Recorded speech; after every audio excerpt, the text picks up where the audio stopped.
विश्व पर्यावरण दिवस पर धरती पर हरियाली बनाए रखने के लिए विविध कार्यक्रम आयोजित किए गए। नागपुर में ग्रीन एंड क्लीन फाउंडेशन के नेतृत्व में कई अन्य संगठनों ने वृक्षारोपण कर पर्यावरण संरक्षण का संदेश दिया।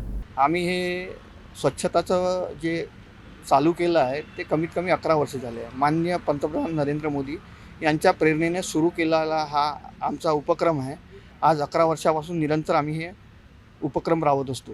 या पर्यावरण दिवसानिमित्त आज सांकेतिक 20 झाडं लावणार आहोत, कारण की आता ती वेळ नाही आहे, गरमी आहे, पाणी नाही आहे, त्याच्यामुळे इथे पाणी टाकणारे लोक आहे, म्हणून ही जागा आम्ही अभियानाकरता घेतलेली आहे आणि आज आम्ही 20 झाडं लावणार आहोत। आणि या अनुषंगाने आम्ही लोकांना सांगतो की आपणही झाडं लावले पाहिजे। आमचा उद्देश आहे हम रहना है करोड़ों को ऑक्सीजन देना, आणि आम्ही 3 P वर काम करत असतो।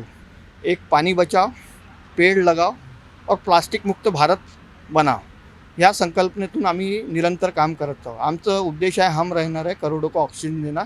आणि सगळ्यांना विनंती आहे, कारण की आता जे चालू आहे वॉटर लेवल, पाण्याची पातळी जी आहे ते दिवसेंदिवस कमी होत चाललेली आहे आणि प्रदूषण याच्यामुळे रोगराई या सगळ्या गोष्टी पसरलेल्या आहे। तरी सगळ्यांना विनंती आहे की या वर्षी प्रत्येकाने तरी एक झाड लावलं तर करोडो झाडं आपल्या शहरात लागेल।